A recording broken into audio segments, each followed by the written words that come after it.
ETV ప్రేక్షకులకి నమస్కారం. Triple intelligence of శుభమస్తు కార్యక్రమానికి స్వాగతం. ఈనాడు శుభమస్తు కార్యక్రమంలోని గ్రహఫల మంచంలో గ్రహాల యొక్క స్థితిగతులు, వాటి యొక్క శుభాశుభ ఫలితాల గురించి పరిశీలిద్దాం.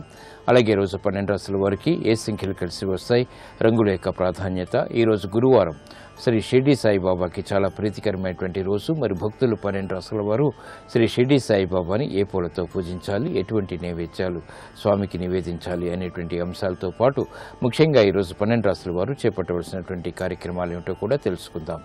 ముందుగా నేటి పంచాంగ వివరాలు. శ్రీ దుర్ముఖినామ సంవత్సరం చైత్రమాసం, ఉత్తరాయణం, వసంత ఋతువు.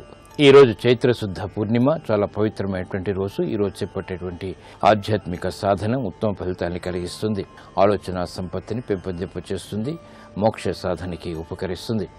ఈ రోజు వారం లక్ష్మీవారం లేదా గురువారం. ఈ గురువారం నాడు బృహస్పతి యొక్క పరిపాలన పూర్తిగా ఉంటుంది. ధీశక్తిని పెంపొందింప చేసుకోవడానికి బృహస్పతి యొక్క అనుగ్రహం తప్పనిసరి. ఈ రోజు చేపట్టేటువంటి ఆధ్యాత్మిక కార్యక్రమాలు, పుణ్య కార్యక్రమాలు, శనగల దానం, గోసేవ, ఏకాదశి పూర్వక రుద్రాభిషేకం, శ్రీ దక్షిణామూర్తి యొక్క పూజలు బృహస్పతి యొక్క అనుగ్రహాన్ని కలిగిస్తాయి. బృహస్పతి యొక్క అనుగ్రహం ద్వారా మాత్రమే శుభ ఫలితాలు వేగవంతమవుతాయి. ఈ రోజు నక్షత్రం చిత్తా నక్షత్రం. ఈ చిత్తా నక్షత్రంలో 4వ పాదంలో పుట్టినట్లయితే దోషం లేదు. 1, 2, 3 పాదాల్లో శాంతి తప్పనిసరి.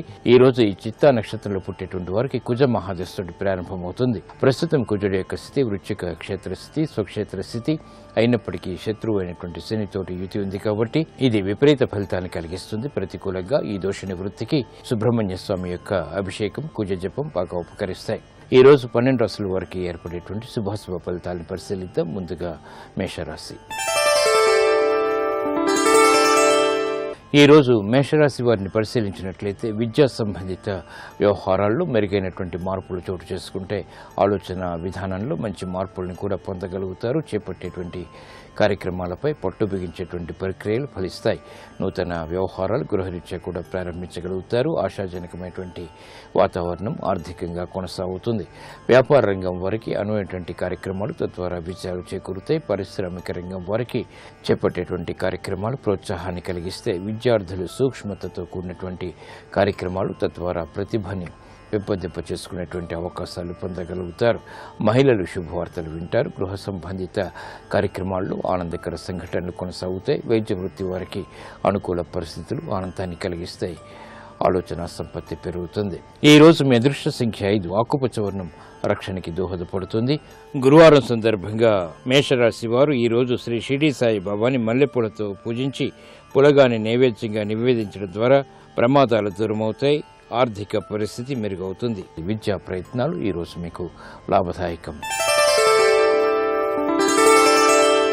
ఈ రోజు వృషభ రాశి వారిని పరిశీలించినట్లయితే వాహన విషయాల్లో జాగ్రత్తలు వహించాలి.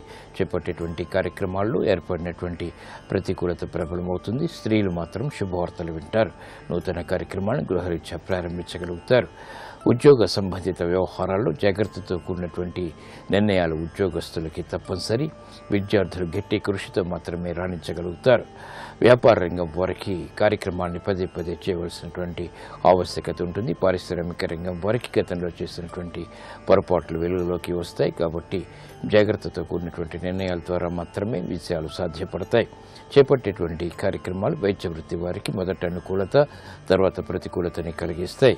ఆర్థిక సంబంధిత లావాదేవీల విషయంలో క్రీడారంగం వారు జాగ్రత్తలు వహించాలి. ఈ రోజు మీ అదృష్ట సంఖ్య 3. పసుపు వర్ణం త్వరితగతిని శుభాలను కలిగిస్తుంది.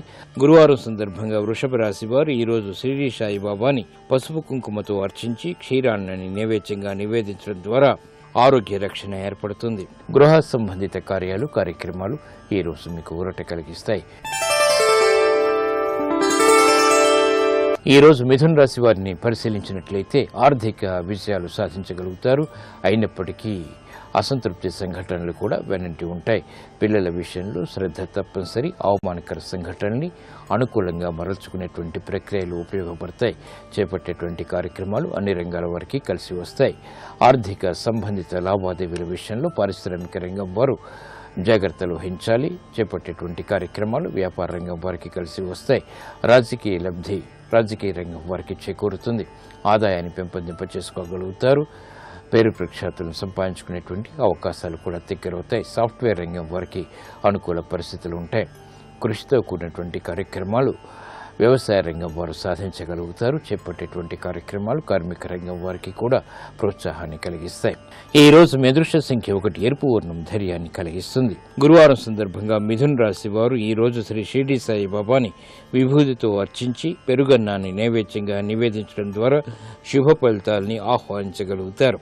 ఆర్థిక ప్రయత్నాలు ఈ రోజు మీకు లాభదాయకం. ఈ రోజు కర్కాటక రాశి వారిని పరిశీలించినట్లయితే ఆర్థిక విజయాలు సాధించగలుగుతారు. అనువైనటువంటి కార్యక్రమాలు గృహపరంగా ఆనందాన్ని కలిగిస్తాయి. మహిళలు శుభవార్తలు వింటారు. చేపట్టేటువంటి కార్యక్రమాలు విద్యార్థులకు కూడా ప్రోత్సాహాన్ని కలిగిస్తాయి. పారిశ్రామిక రంగం వారికి ఆగిపోయినటువంటి పనులు తిరిగి ఊపందుకుంటాయి. దైనందిత కార్యక్రమాలని వ్యాపార రంగం వారు సజావుగా పూర్తి చేయగలుగుతారు. కార్యక్రమ నిర్వహణలో నైపుణ్యం విద్యార్థులకి పెరుగుతుంది.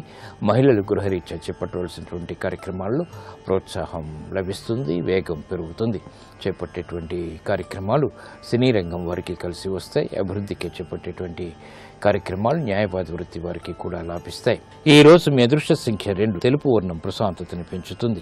గురువారం సందర్భంగా కర్కాటక రాశి వారు ఈ రోజు శ్రీ షిరిడి సాయి బాబాని మల్లెపూలతో పూజించి గోధుమ రొట్టెల్ని నైవేద్యంగా నివేదించడం ద్వారా ఆర్థిక అభివృద్ధి గోచరిస్తుంది. ఆర్థిక లావాదేవీలు, సంభాషణలు, ప్రక్రియలు ఈ రోజు మీకు లాభదాయకం. ఈ రోజు సింహరాశి వారిని పరిశీలించినట్లయితే గతంలో కన్నా మెరుగైనటువంటి పరిస్థితులు ఆర్థికంగా ఆనందాన్ని కలిగిస్తాయి. ఆకస్మిక అనుకూల మార్పులు ఆర్థికంగా ఏర్పడతాయి. గృహ సంబంధిత కార్యక్రమాల్లో ప్రోత్సాహం పెరుగుతుంది. క్రమశిక్షణ కూడా పెరుగుతుంది. ఆర్థిక సంబంధిత లావాదేవీల విషయంలో ఏర్పడినటువంటి పొరపాట్లు సవరించుకోగలుగుతారు. వ్యాపార రంగం వారికి ఆనందకర సంఘటనలు చోటు చేసుకుంటాయి. వ్యయాన్ని నియంత్రించగలుగుతారు. ఆదాయాన్ని పెంపొందింప చేసుకునేటువంటి మార్గాలు కూడా సులభతరమవుతాయి. విద్యార్థులు క్రమశిక్షణతో రాణించగలుగుతారు. మహిళలు శుభవార్తలు వింటారు. కుటుంబ రీత్యా ఏర్పడినటువంటి పరిణామాలు సంతోషాన్ని కలిగిస్తాయి. ప్రతికూల పరిస్థితుల్ని సాఫ్ట్వేర్ రంగం వారు ఎదుర్కోగలుగుతారు. ఆదాయాన్ని పెంపొందింప చేసుకునేటువంటి మార్గాలు సినీ రంగం వారికి పెరుగుతాయి. ఈ రోజు మీ అదృష్ట సంఖ్య 1 ఎరుపు వర్ణం ధైర్యాన్ని కలిగిస్తుంది. గురువారం సందర్భంగా సింహరాశి వారు ఈ రోజు శ్రీ షిరిడి సాయి బాబాని కనకాంబరాలతో పూజించి పటిక బెల్లం, ఆవు పాలు నైవేద్యంగా నివేదించడం ద్వారా మానసిక క్లేశాలు వీడిపోతాయి. ఆర్థిక లావాదేవీలు, సంభాషణలు, ప్రక్రియలు ఈ రోజు మీకు లాభదాయకం. ఈ రోజు కన్యారాశి వారిని పరిశీలించినట్లయితే శోభతో కూడినటువంటి కార్యక్రమ నిర్వహణ, తద్వారా విషయాలు చేతికందుతాయి. స్నేహితుల ద్వారా ఆశించినటువంటి ప్రయోజనాలు పొందగలుగుతారు. ప్రయాణాల విషయంలో జాగ్రత్తలు వహించాలి. వ్యాపార విజయాల్ని ఆకస్మికంగా పెంపొందింప చేసుకునేటువంటి అవకాశాలు కూడా దగ్గరవుతాయి. వ్యాపార రంగం వారికి అనువైనటువంటి కార్యక్రమ నిర్వహణ ద్వారా విజయాలు సాధించగలుగుతారు. రవాణా రంగం వారు జాగ్రత్తతో కూడినటువంటి నిర్ణయాలు తీసుకోవాలి. విద్యార్థులు ఆకస్మిక విజయాలు సాధించగలుగుతారు. మహిళలకి గుర్తింపు లభిస్తుంది. చేపట్టేటువంటి కార్యక్రమాలు ప్రోత్సాహాన్ని కలిగిస్తాయి. క్రీడారంగం వారికి ఆకస్మిక విజయాలు లేకపోలేదు. అభివృద్ధికి చేపట్టేటువంటి కార్యక్రమాల్లో వైద్య రంగం వారికి ఆనందకర సంఘటనలు చోటు చేసుకుంటాయి. ఆదాయం పెరుగుతుంది. ఈ రోజు మీ అదృష్ట సంఖ్య 5 ఆకుపచ్చ వర్ణం ఆహ్లాదాన్ని కలిగిస్తుంది. గురువారం సందర్భంగా కన్యారాశి వారు ఈ రోజు శ్రీ షిరిడి సాయి బాబాని నందివర్ధనాలతో పూజించి గోధుమ రొట్టెల్ని నైవేద్యంగా నివేదించడం ద్వారా శుభ ఫలితాలు గృహరీత్యా ఆహ్వానించగలుగుతారు. ఆధ్యాత్మిక కార్యక్రమాలు ఈ రోజు మీకు సంతృప్తిని కలిగిస్తాయి. ఈ రోజు తులారాశి వారిని పరిశీలించినట్లయితే లాభదాయకమైనటువంటి కార్యక్రమ నిర్వహణ వ్యాపార పరంగా కొనసాగించగలుగుతారు. పిల్లల అభివృద్ధి ఆనందాన్ని కలిగిస్తుంది. ఉద్యోగ వ్యవహారాల్లో ఏర్పడినటువంటి ప్రతికూలత తగ్గుతుంది. కోర్టు సంబంధిత వ్యవహారాల్లో జాగ్రత్తలు వహించాలి. నూతన కార్యక్రమాల్ని పారిశ్రామిక రంగం వారు ప్రారంభించగలుగుతారు. ఆర్థిక విజయాలకి చేసేటువంటి ప్రయత్నాలు ఫలిస్తాయి. వ్యాపార రంగం వారికి అభివృద్ధి గోచరిస్తుంది.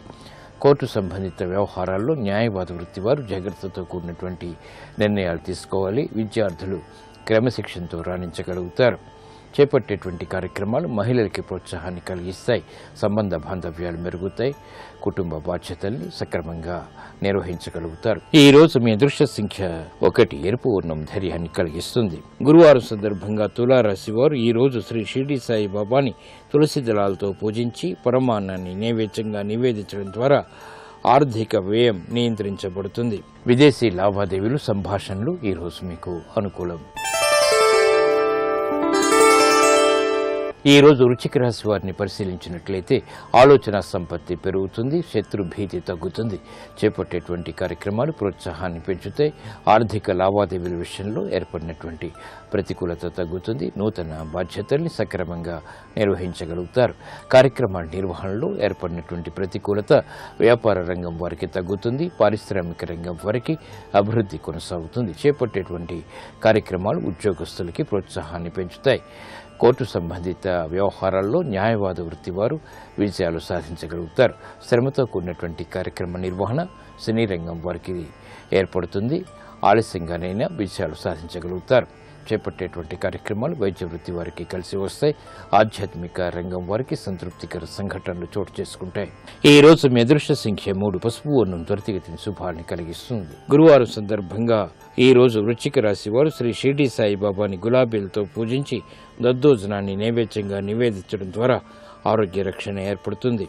ఉద్యోగ ప్రయత్నాలు ఈ రోజు మీకు లాభదాయకం. ఈ రోజు ధనుసు రాశి వారిని పరిశీలించినట్లయితే వ్యయం పెరుగుతుంది, ఆదాయం తగ్గుతుంది, క్రమశిక్షణ ఆర్థికంగా లోపిస్తుంది. చేపట్టేటువంటి కార్యక్రమాల్లో ప్రోత్సాహాన్ని పెంపొందింప చేసుకోవాల్సినటువంటి ఆవశ్యకత ఉంటుంది. నూతన కార్యక్రమాలు గృహరీత్యా మాత్రం ప్రారంభించగలుగుతారు. పొరపాట్లు వ్యాపార పరంగా వెలుగులోకి వస్తాయి. వ్యాపార రంగం వారికి విస్మయాలు ఏర్పడతాయి. పారిశ్రామిక రంగం వారు ఆచితూచి నిర్ణయాలు తీసుకోవాలి. విద్యార్థులకి గట్టి కృషి తప్పనిసరి. మహిళలు గృహ సంబంధిత కార్యక్రమాల్లో ప్రాధాన్యతని పెంపొందింప చేసుకోగలుగుతారు. బాధ్యతతో కూడినటువంటి కార్యక్రమ నిర్వహణ సాఫ్ట్వేర్ రంగం వారు కొనసాగించగలుగుతారు. వైద్య వృత్తి వారికి అనుకూల ప్రతికూల పరిస్థితులు తారసపడతాయి. చేపట్టేటువంటి కార్యక్రమాల్లో సినీ రంగం వారికి వ్యయం పెరుగుతుంది. ఈ రోజు మీ అదృష్ట సంఖ్య 3. పసుపు వర్ణం త్వరితగతిన శుభాలను కలిగిస్తుంది. గురువారం సందర్భంగా ధనుస్సు రాశి వారు ఈ రోజు శ్రీ షిర్డీ సాయిబాబాని గులాబీలతో పూజించి దద్దోజనాన్ని నైవేద్యంగా నివేదించడం ద్వారా ఉత్తమ ప్రయోజనాలు సాధించగలుగుతారు. విదేశీ సంబంధిత లావాదేవీలు, ప్రక్రియలు, సంభాషణలు ఈ రోజు మీకు అనుకూలం. ఈ రోజు మకర రాశి వారిని పరిశీలించినట్లయితే విద్యా విషయాల్లో విజయాలు సాధించగలుగుతారు. చేపట్టేటువంటి కార్యక్రమాల్లో ప్రతికూల పరిస్థితుల్ని ఎదుర్కొనేటువంటి శక్తి సామర్థ్యాలు లభిస్తాయి. కార్యక్రమ నిర్వహణలో నైపుణ్యం పెరుగుతుంది. ఏకాగ్రతతో కూడినటువంటి కార్యక్రమాల ద్వారా వ్యాపార రంగం వారికి విలువైనటువంటి సమాచారం, తద్వారా విజయాలు చేతికందుతాయి. కార్యక్రమ నిర్వహణలో పారిశ్రామిక రంగం వారికి కూడా ప్రోత్సాహం లభిస్తుంది. ఆరోగ్య విషయంలో మహిళలు జాగ్రత్తలు వహించాలి. నూతన కార్యక్రమాల్ని విద్యాపరంగా విద్యార్థులు ప్రారంభించగలుగుతారు. లాభదాయకమైనటువంటి కార్యక్రమ నిర్వహణ సినీ రంగం వారికి ఆనందాన్ని కలిగిస్తుంది. ప్రతికూల పరిస్థితుల్ని ధైర్యంతో ఎదుర్కోగలుగుతారు. వైద్య వృత్తి వారికి అనుకున్నవి సాధించగలుగుతారు. అయినప్పటికీ అసంతృప్తి వెనంటి ఉంటుంది. ఈ రోజు మీ అదృష్ట సంఖ్య 1. ఎరుపు వర్ణం ధైర్యాన్ని కలిగిస్తుంది. గురువారం సందర్భంగా మకర రాశి వారు ఈ రోజు శ్రీ షిర్డీ సాయిబాబాని అక్షింతలతో పూజించి పాయసాన్ని నైవేద్యంగా నివేదించడం ద్వారా కోర్టు వ్యవహారాల్లో విజయాలు సిద్ధిస్తాయి. ఆరోగ్య పరీక్షలు ఈ రోజు మీకు మేలును కలిగిస్తాయి. ఈ రోజు కుంభరాశి వారిని పరిశీలించినట్లయితే మానసిక ధైర్యం కలిగి ఉంటారు. రాజకీయ వ్యవహారాల్లో విజయాలు సాధించగలుగుతారు. వ్యాపార విజయాలు కూడా ఆనందాన్ని కలిగిస్తాయి. గృహ సంబంధిత కార్యక్రమాల్లో ఆనందకర సంఘటనని ఆహ్వానించగలుగుతారు. వినోదాల్లో పాల్గొంటారు. చేపట్టేటువంటి కార్యక్రమాల్లో సంబంధ బాంధవ్యాలు మెరుగవుతాయి. పారిశ్రామిక రంగం వారికి అభివృద్ధి ఏర్పడుతుంది. చేపట్టేటువంటి కార్యక్రమాలు ఆర్థిక సహాయ సహకారాలను కలిగిస్తాయి. వ్యాపార రంగం వారికి అనుకూలత పెంపొందింప చేసుకునేటువంటి అవకాశాలు ఆనందాన్ని కలిగిస్తాయి. క్రమశిక్షణతో కూడినటువంటి కార్యక్రమాలు విద్యార్థులు చేపట్టగలుగుతారు. మహిళలు విలువైనటువంటి వస్తు కొనుగోలు ద్వారా ఆనందకర పరిస్థితుల్ని ఆహ్వానించగలుగుతారు. చేపట్టేటువంటి కార్యక్రమాలు సాఫ్ట్వేర్ రంగం వారికి కలిసి వస్తాయి. విదేశీ సంబంధిత ప్రయాణాలు, తద్వారా విజయాలు, సత్ఫలితాన్ని కలిగిస్తాయి. ఈ రోజు మీ అదృష్ట సంఖ్య 6. తెలుపు వర్ణం ప్రశాంతతని కలిగిస్తుంది. గురువారం సందర్భంగా కుంభరాశి వారు ఈ రోజు శ్రీ షిర్డీ సాయిబాబాని చామంతులతో పూజించి చెరుకు రసం నైవేద్యంగా నివేదించడం ద్వారా సంబంధ బాంధవ్యాలు మెరుగవుతాయి. ఆర్థిక లబ్ధి చేకూరుతుంది. ఉద్యోగ ప్రయత్నాలు ఈ రోజు మీకు లాభదాయకం. ఈ రోజు మీనరాశి వారిని పరిశీలించినట్లయితే ఆర్థిక సంబంధిత లావాదేవీలు కలిసి వస్తాయి. ఆరోగ్య రక్షణ ఏర్పడుతుంది. యుక్తితో కూడినటువంటి కార్యక్రమాలు తద్వారా విజయాలు సాధించగలుగుతారు. వ్యయాన్ని శుభప్రదంగా మార్చుకునేటువంటి ప్రక్రియలు ఫలిస్తాయి. వ్యవహారాలు చుక్కెదురు పరిస్థితుల్ని అధిగమించగలుగుతారు.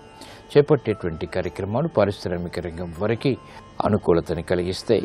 వ్యాపార రంగం వారు ఆర్థిక అభివృద్ధికి చేపట్టేటువంటి కార్యక్రమాల్లో సఫలీకృతులవుతారు. చేపట్టేటువంటి వ్యవహారాలు సాఫ్ట్వేర్ రంగం వరకు ఆనందాన్ని కలిగిస్తాయి.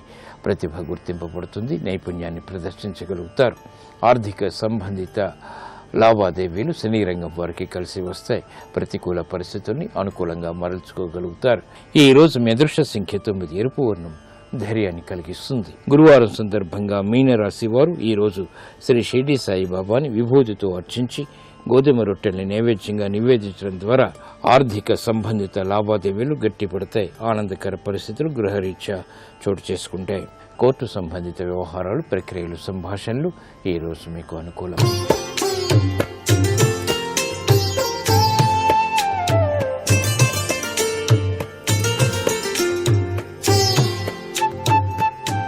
XXX డిటర్జెంట్ సోప్ శుభమస్తు కార్యక్రమంలో గృహబలం అంశానికి స్వాగతం. ఈరోజు గురువారం నాడు ఎటువంటి నియమాలు కనుక పాటించినట్లయితే గృహబల రీత్యా ఇంటిల్లిపాదికి కూడాను సర్వాభీష్టములు కూడాను సిద్ధింప చేసుకోవడానికి ఆస్కారం ఉంటుంది. గురువారానికి అధిపతి బృహస్పతి కాబట్టి వివాహం, సంతాన సౌఖ్యం, జ్ఞానం, వాక్శుద్ధి, నైపుణ్యత, శ్రేష్టత, అధికారం ఇవన్నీ కూడాను బృహస్పతికి సంబంధించినటువంటి అంశాలుగా మనకు శాస్త్రాల్లో చెప్పారు. ఈరోజు కేవలం ఓంకారాన్ని జపించడం సర్వే సర్వత్రా కూడాను శుభదాయకం. ఓం అని చెప్పేసి ఏ గృహంలో అయితే వినిపిస్తూ ఉంటుందో ఆ ఇంట్లో మేధాకారక సంపత్తి పెరిగి తీరుతుంది. ఈ యొక్క గ్రహచార రీత్యా అధిక లాభాల కోసం ప్రవర్తన, హక్కు, వాక్కు ఇవన్నీ కూడాను త్రికరణ శుద్ధితో ఉండాలి. ఎవరితోనూ కూడాను అత్యధికంగా సంభాషించకుండా ఆచితూచి పనులు నిర్వర్తించేటువంటి ప్రక్రియను అలవాటు చేసుకోవాలి. పసుపు రాసినటువంటి రొట్టె, శనగపప్పు, పసుపు రంగు వస్త్రాలు, చక్కెర ఇటువంటివి గురువారం నాడు దానం చేయటం సర్వే సర్వత్రా కూడాను శుభదాయకం. దక్షిణామూర్తి స్వరూపుడైనటువంటి ఆ పరమేశ్వరుణ్ణి ఆరాధన చేయటం, విద్యార్థులు తప్పనిసరిగా దక్షిణామూర్తి శ్లోకాన్ని గురువారం నాడు పఠించటం సర్వే సర్వత్రా కూడాను విద్యలో అభివృద్ధిని సాధించడానికి ఆస్కారం అత్యధికంగా కనిపిస్తుంది. వాగ్దేవి కరుణ, చక్కటి యోచనా బలం ప్రసాదించేటువంటి ఆ దక్షిణామూర్తిని, సరస్వతీదేవిని, గురు పరంపరాతత్వంలో విరాజిల్లేటువంటి షిరిడి సాయిబాబా, రాఘవేంద్ర స్వామి, దత్తాత్రేయ స్వరూపాల్ని ఇంటిలో ఆరాధన చేయటం సర్వ శుభకరమైనటువంటి ప్రభావాలను ఇస్తుంది. గురుచరిత్ర పారాయణ ఈరోజు ప్రారంభించడం గురువారం నాడు సకలాభీష్ట సిద్ధికి నిదర్శనంగా గ్రహించాలి. గురువారం అరటి మొక్క వేరును త్రవ్వి దానికి పసుపు రంగు దారం కట్టి 9 సార్లు చుట్టి ఆ యొక్క అరటి మొక్క వేరును మీ వద్ద గనక ఉంచుకున్నట్లయితే తప్పనిసరిగా గురుగ్రహ రీత్యా సంభవించేటువంటి దోషాలు పటాపంచలు చేసుకోవడానికి ఆస్కారం ఉంటుంది. మీ ఇంటి ప్రాంగణంలో అరటి చెట్లను గురువారం నాడు నాటినట్టయితే సర్వాభీష్ట సిద్ధిని, గురుగ్రహ అనుగ్రహాన్ని సాధించడానికి ఆస్కారం అత్యధికంగా కనిపిస్తుంది. పసుపు కొమ్ములు మీ ఇంటి ముఖద్వారానికి 3 గురువారం నాడు కట్టి చూడండి. మీ ఇంటిలోనికి ఎటువంటి దుష్ట శక్తులు కూడాను ప్రసరించవు. అంతేకాకుండా గురువారం నాడు వ్యవసాయదారులు తమ పంట పొలం దగ్గరికి వెళ్ళి పంట సాగుకు సంబంధించి అత్యధిక లాభాన్ని సాధించడానికి గిద్దెడు పసుపు ఈశాన్య మూల పొలంలో కనుక త్రొవ్వి ఉంచి నమస్కృతాంజలి కనుక కడించినట్లయితే వ్యవసాయ అభివృద్ధి చాలా చక్కగా కొనసాగించుకోవటానికి ఆ గ్రహం అనుకూల తత్వాన్ని ప్రసరింపజేస్తుంది అని చెప్పేసి చెప్పవచ్చు. ధరణీమాతకు పసుపును సమర్పించటమే దీనిలో దాగినటువంటి పరమార్థ లక్షణం. ధరణీమాత అంటే సాక్షాత్తు సీతాదేవి, భూమి పుత్రిక ఆమె. అందుచేత భూమిని నమ్ముకున్నటువంటి ఈ రైతన్నలు ఆ ధరణీమాత అనుగ్రహాన్ని సాధించుకోవడానికి ఆస్కారం ఎంతగానో ఉంటుంది సుమా. పసుపు రంగు వస్త్రంలో 9 పసుపు కొమ్ములు కట్టి తప్పనిసరిగా పారేటువంటి నీటిలో గనక వదిలివేసినట్లయితే సౌభాగ్య సిద్ధి, వివాహంలో సంభవించేటువంటి ఆటంకాల నుంచి రక్షణ, కార్య సాఫల్యత సిద్ధింపజేసుకోవటానికి ఆస్కారం అత్యధికంగా ఉంటుంది. నుదుట గురువారం నాడు కేసరి తిలకం ధరించటం గురుగ్రహ అనుగ్రహానికి నాంది పలుకుతుంది. గురు పరంపరా తత్వంలో విరాజిల్లేటువంటి షిర్డీ సాయిబాబా వారి యొక్క ఆలయానికి వెళ్ళి అక్కడ ఉన్నటువంటి ధుని వద్ద ఎండినటువంటి నారికేళం తీసుకొని దానికి ఆవు నెయ్యి వ్రాసి నవధాన్యాలు, 5 సాంబ్రాణి కడ్డీలు, 1 గుగ్గిలము లేక సాంబ్రాణి ఇవన్నీ కూడా చేతిలో ఉంచుకొని ఆ బాబా వారి యొక్క ధుని చుట్టూతా కర్మ విధ్వంసనే నమః అని 11 సార్లు ప్రదక్షిణం చేసి 11 ప్రదక్షిణములు అయిపోయిన తరువాత అకర్మానేక కర్మనే సుకర్మనే నమః అంటూ మీ చేతిలో ఉన్నటువంటి ఈ యొక్క ఎండిన కొబ్బరికాయ, కొరడికాయ, నవధాన్యాలు, హారతి కర్పూరం, సాంబ్రాణి కడ్డీలు,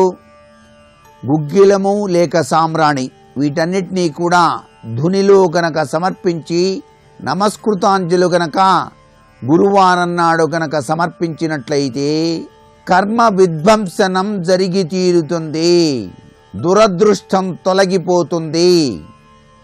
అనుకున్న కార్యక్రమాలన్నీ కూడా నిర్విఘ్నంగా నెరవేర్చడానికి ఆ గురు పరంపరా తత్వంలో విరాజిల్లేటువంటి షిర్డీ సాయిబాబా వారు అనుగ్రహాన్ని ప్రసరింపచేస్తాడు సుమా అనేటువంటి విషయాన్ని కూడా ఈ యొక్క గురువారం గురుగ్రహరీత్యా తప్పనిసరిగా ఆచరించినట్లయితే సత్ఫలితాన్ని సాధించుకోవటానికి ఆస్కారం ఎంతగానో ఉంటుంది సుమా.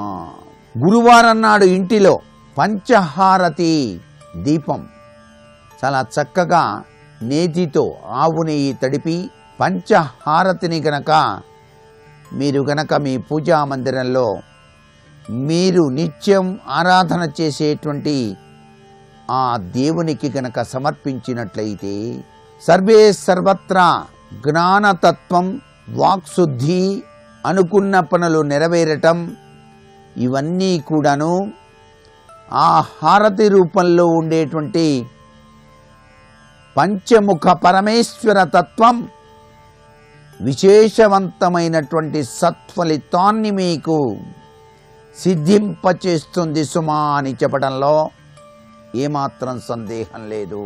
ఇక శుక్రగ్రహ అనుగ్రహం కోసం శుక్రవారం నాడు ఎటువంటి విశేషాంశాలు పాటించాలో రేపటి శుభమస్తు కార్యక్రమంలో తెలుసుకుందామా మరి. సర్వే జనా సుఖినో భవంతు.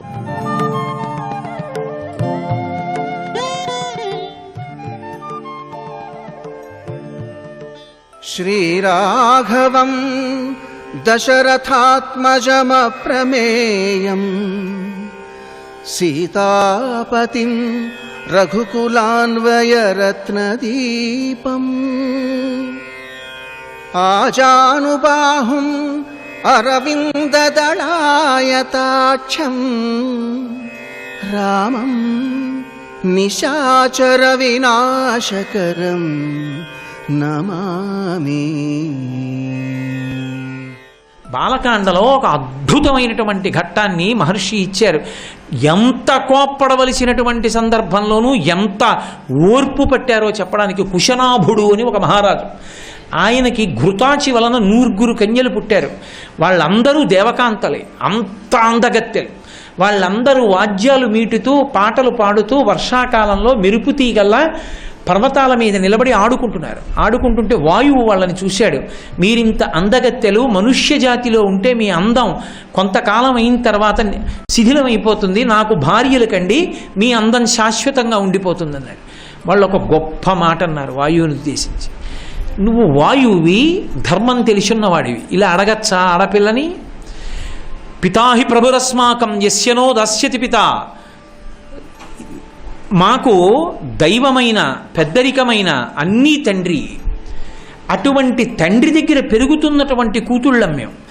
మాకు పెళ్లి చెయ్యాలి అంటే మాకు ఎవరినిచ్చి పెళ్లి చెయ్యాలి అనేటటువంటిది నిర్ణయం చెయ్యవలసిన వాడు తండ్రి. అంతేకాని తండ్రి ఉండగా తల్లి ఉండగా వాళ్ళని కాదని ఈ దేశమునందు ఏ ఆడపిల్ల తన వరుడిని తాను వెతుక్కునే దరిద్రపు రోజు రాకుండుగాక. ఈ మాటలు చెప్తే వాయువుకి కోపం వచ్చింది. వాళ్ళ శరీరావయవముల అంతట యందు వికృతంగా తిరిగి వాళ్ళ కాళ్ళు చేతులు స్వాధీనం లేకుండా చేసేశాడు. వాళ్ళు డేకుతూ పాకుతూ ఇంటికి వచ్చి పడిపోయారు. కుశనాభుడు వచ్చి చూసి, అమ్మా ఏమమ్మా 100 అలా పడిపోయారన్నాడు. నాన్నగారు వాయువు ఇలా అడిగాడు. మేము కాదు అన్నమ్మా, తండ్రిని అడగమన్నమ్మా, తండ్రి ఇస్తే పెళ్లి చేసుకుంటామన్నాం. కానీ ఆయన కోపగించి మా యందు వక్రంగా తిరిగి సమస్తావయముల యందు ప్రవేశించి మాకు వాతం కమ్మేట్టు చేసి పడగొట్టాడన్నారు. మీరేం చేశారమ్మా? మీరు కూడా శాపం ఇవ్వగలిగిన సమర్థులు కదా, మీరు వాయువుకి శాపం ఇవ్వలేదా అని అడిగాడు. వాళ్ళన్నారు, నాన్నగారు ఒకడు ధూర్తుడై ప్రవర్తించవచ్చు, అలాగని యువతల వాళ్ళు కూడా ప్రవర్తిస్తే లోకం ఎలా నిలబడుతుంది అన్నాడు. ఆ కుశనాభుడు పరవశించిపోయి అన్నాడు, అమ్మా క్షమాదానం, క్షమా యజ్ఞం, క్షమా సత్యం హి పుత్రికాః, క్షమా ధర్మం, క్షమా యశః, క్షమయావిష్ఠితం జగత్ అన్నాడు. అమ్మా ఓర్పు చాలా గొప్పదమ్మా. ఓర్పుని మించినటువంటి ధర్మం లేదు, ఓర్పుని మించిన యజ్ఞం లేదు, ఓర్పుని మించిన సత్యం లేదు, ఓర్పుని మించిన కీర్తి లేదు. ఓర్పునందే ఈ లోకము నిలబడి ఉన్నది.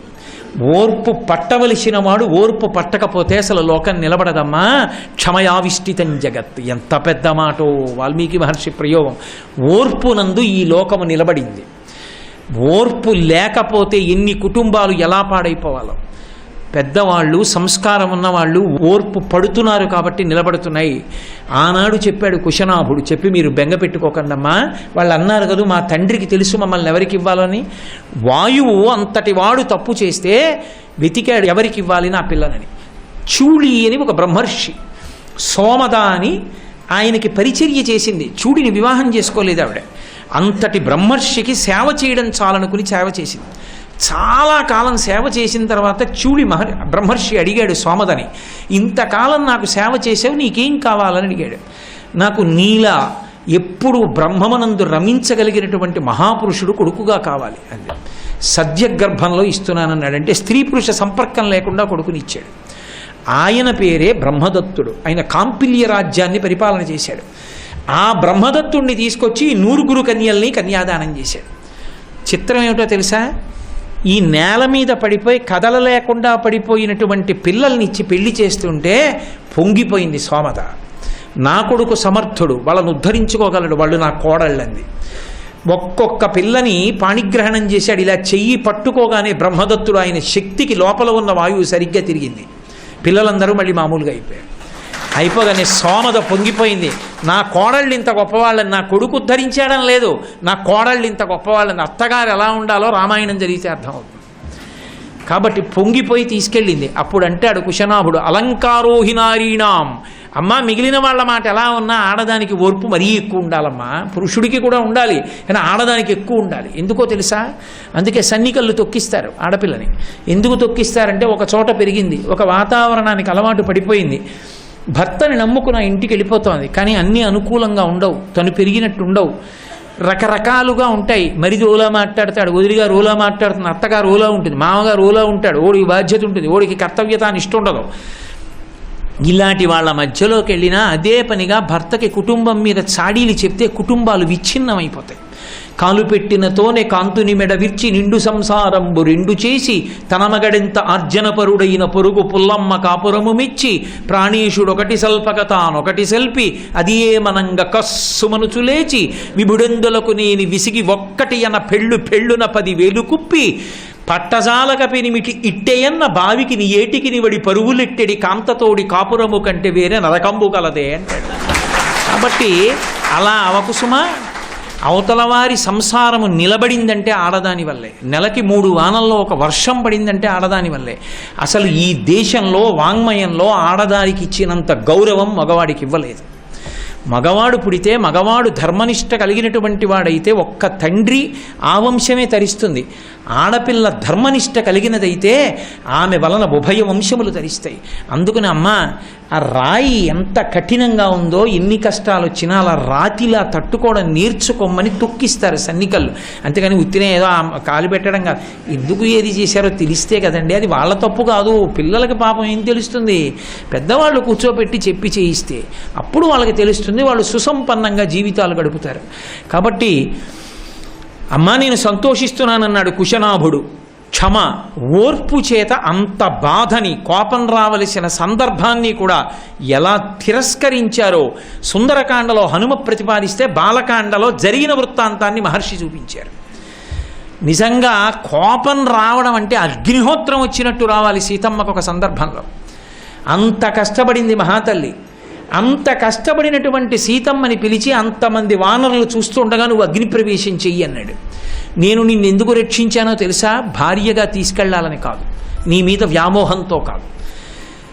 క్షత్రియ వంశంలో ఇక్ష్వాకు వంశంలో పుట్టినటువంటి రామచంద్రమూర్తి తన భార్యను ఎత్తుకుపోతే రక్షించుకోలేకపోయాడన్న అపకీర్తి రాకూడదని రావణ సంహారం చేశాడు. నీ ఇచ్చ వచ్చిన చోటుకి నువ్వు ఇప్పుడు వెళ్ళిపోవచ్చు అన్నాడు. ఈ మాట అంటే మిగిలిన వాళ్ళందరూ అపార్థం చేసుకున్నారు. ఇప్పటికీ అక్కర్లేని తీర్పులన్నీ దాని మీద రాస్తారు. సరిగా అర్థం చేసుకున్నది సీతమ్మ ఒక్కతే. ఆవిడంది లక్ష్మణస్వామిని పిలిచి చితి పేర్చు, అగ్నిప్రవేశం చేస్తానని. వద్దు అని రాముడు అనలేదు. ఆమె అగ్నిప్రవేశం చేసింది, అగ్ని పునీతయ్యి పైకొచ్చింది. సీత నా కంటికి కంటి కలకొచ్చిన వాడి కంటికి ఎరుపు రంగెక్కి అన్నీ ఎర్రగా కనపడ్డట్టు నిన్ను నేను అలా చూడవలసి వచ్చింది. నీకు తెలుసు నా హృదయం అన్నాడు. అవును నాకు తెలుసంది ఆవిడ. ఎందుకని? సీతారాముడుగా ఉండడం ఆయన స్వవిషయం. తిరిగి వెళ్ళగానే రాజారాముడవుతాడు. 10 మందికి ఆదర్శంగా ఉండవలసిన వాడు. అగ్నిపునీత అయిన భార్యని తీసుకొస్తేనే పనికిరాని మాటలన్న లోకం అలా చేయించి ఉండకపోతే ఎన్ని మాటలను ఉండేది? రామాయణానికి విలువ ఉండేదా? అందుకని మహానుభావుడు తన కర్తవ్యతానిష్ట తనది, తన భర్త యొక్క గౌరవానికి కళంకం రాకూడదన్న కర్తవ్యతానిష్ట తనది. అందుకే ఆమె అగ్నిపునీత అయి పైకొచ్చింది. పరమ ప్రేమతో తొడ మీద కూర్చోబెట్టుకుని తీసుకెళ్లి పట్టాభిషేకం చేసుకున్నాడు. అటువంటి రామచంద్రమూర్తి నిండు గర్భిణి అయిన సీతమ్మని దేశంలో ఒకడు అనరాని మాట అంటే చెప్పకపోతే గొడవ వదిలిపోతుంది కదా, కాదు, కర్తవ్యతానిష్ట. చారులు చెప్పేశారు రాముడికి. రాజారాముడిగా ఉండాలంటే నేను ధార్మికంగా ఉంటేనే, అందుకని చెప్పి నేను భార్యని మున్యాశ్రమములలో విడిచిపెడతానని చెప్పి లక్ష్మణస్వామిని ఇచ్చి పంపించాడు. ఆమె మున్యాశ్రమములలో దింపి అప్పుడు చెప్పాడు లక్ష్మణుడు, అన్నగారు నిన్ను ఇక్కడ విడిచిపెట్టి రమ్మన్నాడమ్మా అని. నిండు గర్భిణి. ఎటువంటి తల్లి? జనక మహారాజు గారి కూతురు, దశరథ మహారాజు గారి పెద్ద కోడలు, రామచంద్రమూర్తి ఇల్లాలు, లక్ష్మణ భరత శత్రుఘ్నులకు వదినగారు, జగదేకమాత. అటువంటి తల్లి నిండు గర్భిణి అరణ్యంలో విడిచిపెడితే గంగ పరవళ్లతో ప్రవహిస్తోంది ఎదురుగుండా. ఇంకొక స్త్రీ అయితే అగ్నిహోత్రం అయిపోతుంది, ఎన్నైనా నిందలు చేస్తుంది, అనుమానమే మీ వంశంలో ఉన్నదంటుంది. ఆ తల్లి ఒక మాట అంది, అది కర్తవ్యతానిష్ట, అది ఓర్మి అంటే. ఆవిడంది, నఖల్వద్యైవ సౌమిత్రే జీవితం జాహ్నవీజలి చిజేయం రాజవంశస్థు భర్తుర్మే పరిహాస్యతే. ఉత్తరకాండ.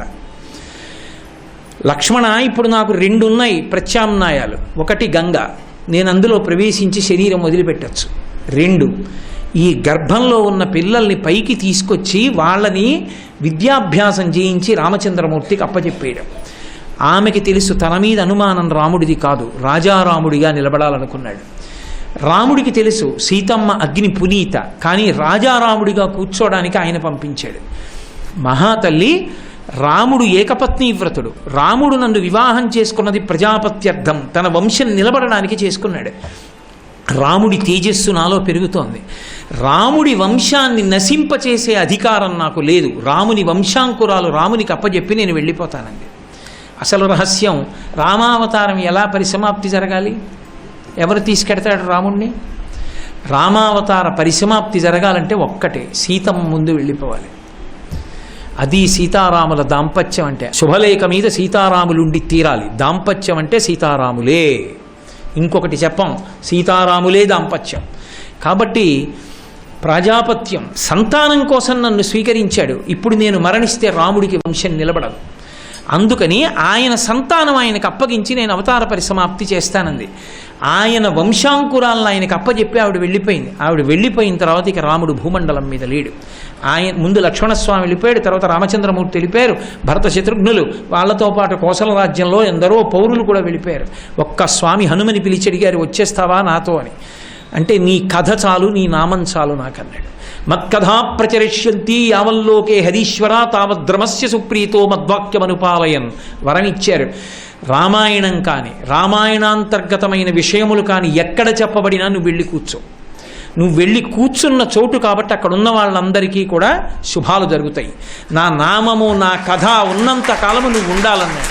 అందుకే మహానుభావుడు చిరంజీవి స్వామి హనుమ ఉండిపోయారు. ఆరణ్య పర్వంలో భీమసేనుడికి దర్శనమిస్తారు గంధమాదన పర్వతం మీద. ఇప్పటికీ వారు ఉన్నారు. ఎంతమందికి దర్శనమిచ్చారో స్వామి హనుమ. ఏమి ఓర్పు నా తల్లిది. అందుకే అంటారు స్వామి హనుమ శిశుపావృక్షం నుంచి చూసి, క్షితిక్షమా పుష్కర సన్నిభాక్షి యారక్షిత రాఘవలక్ష్మణాభ్యాం సారాక్షసీభి వికృతేక్షణాభి సంరక్షిత సాంప్రతి వృక్షమూలే అంటారు. ఎక్కడిది ఇంత ఓర్పు నా తల్లికి అని అడిగారు. ఇంత ఓర్పు నా తల్లికి ఎక్కడి నుంచి వచ్చిందంటే, భూమికి బిడ్డ కదూ, భూదేవి కూతురు, ఆ భూమికున్న ఓర్పే నా తల్లిదన్నారు. క్షితిక్షమా, భూమికున్న ఓర్పే సీతమ్మకుందన్నారు. ఎంత ఓర్పు! ఇందులో వచ్చినవన్నీ తింటాం, సమస్త భోగములు ఇందులోంచి వచ్చినవే అనుభవిస్తాం. కారు కొనుక్కోవాలంటే ఇనుము ఇందులోంచి వస్తుంది, పెట్రోల్ ఇందులోంచి వస్తుంది, వజ్రములు వైఢూర్యములు రత్నములు అన్నీ ఇందులోంచి వస్తాయి. కానీ ఏ తల్లి, ఆమె శ్రీ మహావిష్ణువు యొక్క ఇల్లాలు భూదేవి కాబట్టి జగన్మాత, అటువంటి తల్లిని రోజు కాలితో మట్టి లేవకపోతే మన బ్రతుకు లేదు. చిన్నతనంలో అమ్మ పాలిస్తున్నప్పుడు అమ్మ ఒళ్ళో పడుకుని అమ్మకి ప్రాణప్రదమైన మంగళసూత్రాలని చేతిలో పట్టుకుని పాదమెత్తి అమ్మ గుండెల మీద తన్నినా కూడా అమ్మ సున్నితంగా మంగళసూత్రాలని విడిపించుకుని పువ్వుల పొట్టం లాంటి పాదాన్ని చేత్తో పట్టుకుని ముద్దు పెట్టుకుని క్షమించింది. పెద్దవాడైన తర్వాత దిక్కు లేక ఈ అమ్మని కాలుతో తంతాడు. అయినా పోన్లేరా, నీకు బ్రతుకెక్కడుంది, నన్ను తన్నకపోతే నడుని విడిచిపెట్టింది ఆవిడ. తను ఇల్లు కట్టుకోవాలి, గుణపం తెచ్చి అమ్మ గుండెల మీద కన్నం పెడతాడు శంకుస్థాపన చేశానని. తనకు అన్నం కావాలి, నాగలి పట్టుకొచ్చి నాగేటి చాలుతో అమ్మ ఒంటి మీద గాయాలు చేస్తాడు, భరించింది. నా వాళ్ళు అన్నవాళ్ళు ఆయన కీర్తిని పంచుకున్నారు, ఆయన డబ్బు పుచ్చుకున్నారు. ఆయన శరీరం పడిపోతే ఆ అమ్మే పుచ్చుకుంటుంది. ఇన్ని తప్పులు చేసినా భరించినది భూదేవి. ఆ భూదేవికి కూతురు కదమ్మా, అందుకే నీకింత ఓర్పు. ఒక్క మాట లేదు. క్షితిక్షమా పుష్కర సన్నిభాక్షి, ఆవిడ ఏడిచింది సుందరకాండలోనని.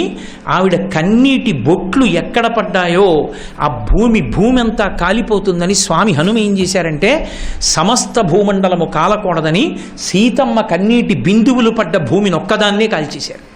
అందుకే యశోకవన్నిం జనకత్మజాయా ఆదాయతేనైవ దదాహలంకాం నమామితం ప్రాంజలిరంజనీయం. ఏ సీతమ్మ తల్లి యొక్క శోక బిందువులు భూమిని కాల్చేయగలవో కాల్చకుండా లంక ఒకటి కాలిపోయేటట్టు చేశారు. ఆ శోకాగ్నినే అగ్నిగా పెట్టారు.